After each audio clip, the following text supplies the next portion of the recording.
दोस्तों, अगर फेविक्विक आंख में चला जाए तो क्या होगा?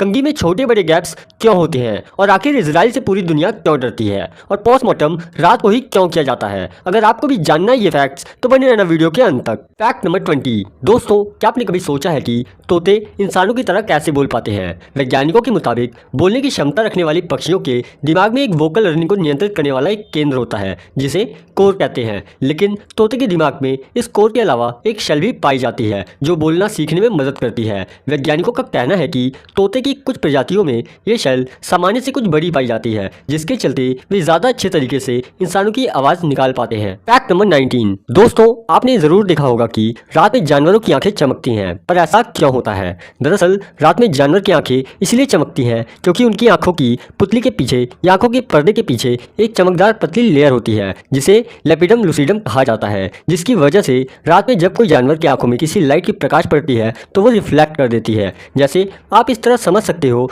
जैसे जब कोई दर्पण के ऊपर सूरज की रोशनी पड़ती है तो वो प्रकाश को रिफ्लेक्ट कर देती है। ठीक इसी तरह जानवर की आंख काम करती है और इस परत के कारण जानवर अंधेरे में भी आसानी से चीजों को देख सकते हैं। Fact number 18। दोस्तों, अगर आप ऑनलाइन कोई सामान खरीदते हैं तो हर सामान का मूल्य 299, 999 इसी तरह क्यों होता है? इसके पीछे का कारण यह है कि ऐसा करने से उस कंपनी की बिक्री बढ़ती है। अब आप सोच रहे होंगे वो कैसे? तो असल में इस तरह की प्राइसिंग को और प्राइसिंग कहते हैं। ये दिमाग पर साइकोलॉजिकल इफेक्ट करता है। इस तरह समझिए, मान लो कि एक सामान का रेट 99 है और दूसरे सामान का 101। इसमें केवल 2 रुपये का अंतर है, लेकिन उसके बाद भी आपको 99 रुपये सस्ता और 101 रुपये महंगा लगता है। वहीं दूसरी तरफ एक सामान 299 रुपये का और दूसरा सामान 285 का हो तो ये दोनों रेट लगभग सेम ही लगते हैं क्योंकि दिमाग इसी तरह सोचता है। Fact number 17। दोस्तों, क्रिकेट मैच देखते वक्त आपने ये चीज़ ज़रूर नोटिस करी होगी कि क्रिकेट के ग्राउंड पे एक से ज़्यादा पिचें होती हैं, पर ऐसा क्यों होता है? जिस पिच पर अंतर्राष्ट्रीय मैच होना है वह पिच अलग से तैयार की जाती है। इस पिच को अंतर्राष्ट्रीय क्रिकेट मानकों के अनुसार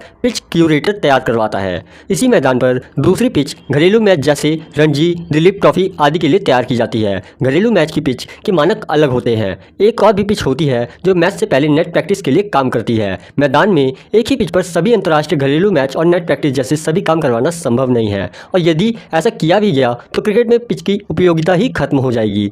अंतर्राष्ट्रीय क्रिकेट में एक पिच की लंबाई 22 गज की होती है। Fact number 16। दोस्तों, आपने कई बाइकों के हैंडल पर ये पार्ट तो देखा ही होगा और कई लोग इसे केवल डिज़ाइन समझते हैं, लेकिन इसके कई सारे उपयोग हैं। जैसे इसे बार एंड वेट कहते हैं और ये इंजन के द्वारा निकाले जाने वाली वाइब्रेशन को सोख लेता है जिससे कि हमें हैंडल पर वाइब्रेशन महसूस नहीं होती और बाइक स्मूथली चलती है। ये बाइक के हैंडल को बैलेंस करने में भी मदद करता है और अगर कभी बाइक गिरती है तो ये पार्ट ज़मीन पर लगता है और हैंडल पर झटका कम से कम महसूस होता है जिससे कि ज़्यादा चोट लगने की संभावना कम हो जाती है। Fact number 15। दोस्तों, क्या आपको पता है कि क्रिकेट मैचेस में 3 ही स्टंप क्यों होते हैं? दरअसल आधुनिक अवधारणा के अनुसार बाहरी 2 स्टंप जिसे ऑफ और लेग स्टंप कहते हैं उस क्षेत्र को निर्धारित करते हैं जिसे बल्लेबाज को बचाने की जरूरत होती है। लेकिन अगर ऐसा हो कि गेंद दोनों छोर के बीच के स्टंप से गुजर जाए तो उछाल को निर्धारित करने का कुछ जरिया होना चाहिए कि वास्तव में ये उसी जगह से गुजरा है जिसे बल्लेबाज को बचाना था या उसके ऊपर से गुजर गई। इस प्रकार तीसरा स्टंप अस्तित्व में आया जिसे मिडल स्टंप कहा गया।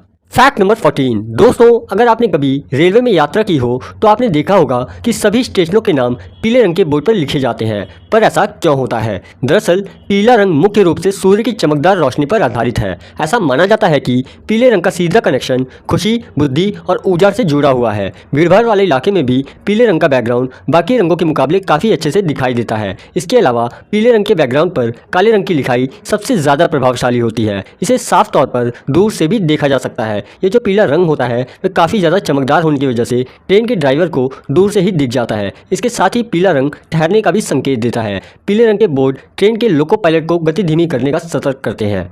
लाल रंग के बाद पीले रंग की वेवलेंथ सबसे ज़्यादा होती है। इसी वजह से स्कूल बसों को पीले रंग में रंगा जाता है। Fact number 13। दोस्तों, हम सभी मैच तो देखते ही हैं और मैच को लाइव देखने में ही मज़ा आता है, लेकिन क्या आपने कभी सोचा है कि आखिर लाइव मैच में एडिटिंग कैसे करते हैं? अगर नहीं तो चलिए जानते हैं। दरअसल दोस्तों, मैदान पर लगभग 30 से 35 कैमरा होते हैं जो सारे एंगल में घूम सकते हैं और अंदर लगभग 50 लोगों की टीम होती है जो एडिटिंग को संभालती है और एक हेड होता है जो बताता है कि कि किस वक्त पर कौन से कैमरे का वीडियो दिखाना है। साथ ही एक टीम होती है जो एडिटिंग के ओवरलिस्ट पर ध्यान देती है, यानी कि जो रन होते हैं, जो चौके छक्के के एनिमेशन होते हैं। फिर एक होती है एनिमेशन टीम जो गेंद की प्रोजेक्शनरी को दिखाती है। जब गेंद पैड पर लगती है तब ये काम बहुत ही जल्दी और धैर्यपूर्वक किया जाता है, क्योंकि एक गलती सब कुछ बिगाड़ सकती है। फैक्ट नंबर 11, मादा एनाकोंडा प्रजनन करने के बाद नर का गला घोटकर मार देती है और उसे खा लेती है, ताकि वो गर्भावस्था के 7 महीनों के उपवास में जीवित रह सके। फैक्ट नंबर 10, दोस्तों मंदिर जाते टाइम आपने घंटियों की आवाज़ सुनी होगी और बड़े चाव से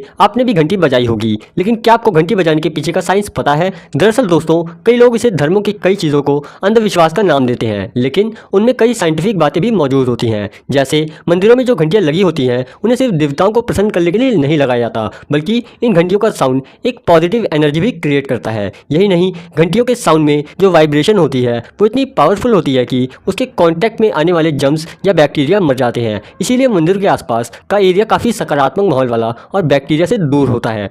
फैक्ट नंबर 9, दोस्तों क्या आप जानते हैं कि सिम कार्ड का एक कोना कटा क्यों होता है? दरअसल जिस समय मोबाइल का आविष्कार हुआ उस समय मोबाइल में से सिम निकालने की सुविधा नहीं थी। अगर आपने एक बार कोई मोबाइल खरीद लिया तो आपको उसी के साथ आने वाले नंबर को ही प्रयोग करना होता था, जिसे हम CDMA कहते थे। लेकिन बाद में इसमें कुछ सुधार हुए और ऐसे सिम का आविष्कार हुआ जिसे आप किसी भी मोबाइल में डालकर प्रयोग कर सकते थे, जिसे GSM कहते हैं। लेकिन वे सभी सिम कार्ड के चारों ओर एक जैसे होते थे, तो लोगों को इस बात को समझने में काफ़ी परेशानी होने लगी कि सिम कार्ड किस तरफ से मोबाइल में डाला जाए। कई बार गलत सिम लगाने की वजह से मोबाइल में काफ़ी परेशानी होने लगी, तो लोगों की इस परेशानी को दूर करने के लिए सिम बनाने वाली कंपनियों ने सिम के एक कोने को काट दिया, जिससे लोगों को पता चल सके कि सिम कार्ड किस तरफ से मोबाइल में लगाना है। सिम कार्ड का कोना केवल लोगों की सुविधा के लिए काटा जाता है, तो यही कारण है कि सिम कार्ड का एक कोना कटा होता है। फैक्ट नंबर 8, दोस्तों क्या आपको पता है कि शराब पीने के बाद हमारा शरीर हमारे काबू में क्यों नहीं रहता? दरअसल दोस्तों, इसी बात को जानने के लिए जर्मनी की यूनिवर्सिटी ने रिसर्च की थी। इसमें ये बात सामने आई थी कि अल्कोहल के अणु बहुत छोटे होते हैं, इस कारण ये हमारे खून में बहुत जल्दी घुल जाते हैं और हमारे ब्लड फ्लूइड के जरिए ब्रेन तक पहुँचने में मात्र 6 मिनट का समय लगता है। एक बार हमारे ब्रेन में पहुँचने के बाद वहाँ न्यूरोट्रांसमीटर को इफेक्ट करने लगते हैं। यही न्यूरोट्रांसमीटर हमारे कम्युनिकेशन के लिए जिम्मेदार होते हैं। जब न्यूरोट्रांसमीटर सही से संदेश नहीं भेज पाते तो हमारे ब्रेन का हमारे शरीर पर से नियंत्रण कम हो जाता है। यही कारण है कि शराबी ना तो सही से बोल पाते हैं और ना ही सही से चल पाते हैं। फैक्ट नंबर 7, दोस्तों आपने कंघी में छोटे बड़े गैप्स तो देखे ही होंगे और आपके मन में भी ये सवाल ज़रूर आया होगा कि ऐसा क्यों होता है। तो चलिए इसी सवाल का जवाब जानते हैं। दरअसल छोटे गैप्स वाला हिस्सा बाल को सेट करने के लिए होता है, यानी कि अगर आपको बाल बनाने हैं तो उसके लिए आपको छोटे तरफ वाला इस्तेमाल करना चाहिए। लेकिन वहीं पर अगर आपके बाल बड़े हैं और वो उलझ गए हैं तो बड़े गैप्स वाले हिस्से से आप उसको निकाल सकते हैं। साथ में जब भी आप नहा कर आते हैं तो आपको हमेशा अपने बालों को बड़े गैप्स वाले साइड से बनाना चाहिए, क्योंकि इससे आपके बाल कम टूटेंगे और जब आपको कहीं पर बाहर जाना हो तो आपको कंघी छोटे गैप्स वाले से स्टाइल करनी चाहिए। फैक्ट नंबर 6, दोस्तों इजराइल से आज पूरी दुनिया डरती है, क्योंकि इजराइल के कमांडो दुनिया के बेहतरीन कमांडो में गिने जाते हैं, जो किसी भी ऑपरेशन को बिना किसी चूक के सफलतापूर्वक अंजाम देने में माहिर है। इनकी गोरिल्ला युद्ध नीति का दुनिया में कोई तोड़ नहीं है। मोसाद यानी institute for intelligence and operation Israel की खुफिया एजेंसी है। ये दुनिया भर में खौफ का दूसरा नाम है, जो अपने दुश्मन को दुनिया के किसी भी कोने से ढूंढकर उसे खत्म करने की क्षमता रखती है। और ये पूरा देश एंटी बैलिस्टिक मिसाइल सिस्टम से लैस है, यानी कि देश के किसी भी कोने पर कोई भी मिसाइल हमला नहीं कर सकता। इजराइल के पास अपना सैटेलाइट सिस्टम है जो दुनिया के मात्र 9 चुनिंदा देशों के पास ही है। इजराइल इसे किसी से भी साझा नहीं करता। इसकी मदद से इजराइल ड्रोन चलाता है जो बाहरी हमलों से सुरक्षा तथा हमले करने में सहायक है। इजराइल के पास कई घातक टैंक हैं जिनकी मदद से उसने कई जंगें जीती हैं। इन्हीं टैंकों में से एक है मर्केवा टैंक, जो दुनिया भर में अपनी मारक क्षमता के लिए प्रसिद्ध है। दिलीलाह मिसाइल 250 किलोमीटर की सीमा के अंदर सबसे खतरनाक क्रूज मिसाइल है, जो काफ़ी हल्की तथा आकार में छोटी है।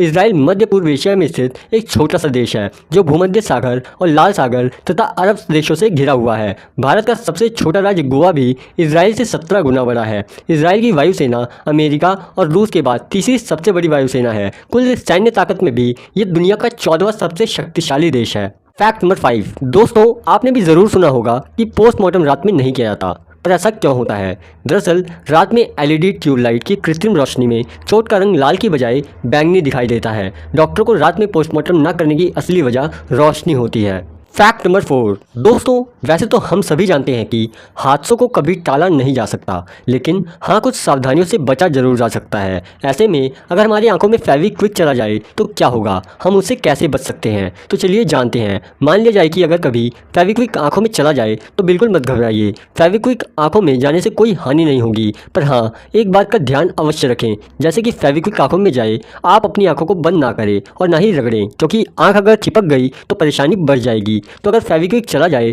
तो आपको ये करना है कि सबसे पहले आप अपनी आंखों को बंद ना करें और आंखों पर तुरंत पानी के छींटे मारें और आंखों को साफ करने की कोशिश करें, जिससे आपको राहत मिलेगी। और फिर एक बार डॉक्टर को भी दिखा लें। Fact number 3। दोस्तों, आपने हमेशा डॉक्टर्स और नर्स को हमेशा सफ़ेद रंग के कोट में ही देखा होगा, पर डॉक्टर हमेशा सफ़ेद कोट ही क्यों पहनते हैं? दरअसल डॉक्टर और नर्स सफ़ेद कोट इसलिए पहनते हैं ताकि रोगियों और अन्य व्यक्तियों के बीच उनकी पहचान आसानी से हो जाए। सफ़ेद रंग शांति, पवित्रता और ईमानदारी का प्रतीक माना जाता है। डॉक्टर परिवेश और मरीजों के संक्रमण से स्वयं को बचाने के लिए भी सफ़ेद कोट का इस्तेमाल करते हैं। सफ़ेद रंग शरीर के तापमान को सामान्य बनाए रखने में मदद करता है। सफ़ेद कोट में बड़े बड़े जेब भी होते हैं, जिसे डॉक्टर अपनी ज़रूरत का सामान आसानी से रख सकते हैं। स्वच्छता की छाप छोड़ने के लिए भी डॉक्टर सफ़ेद रंग का इस्तेमाल करते हैं। Fact number 2।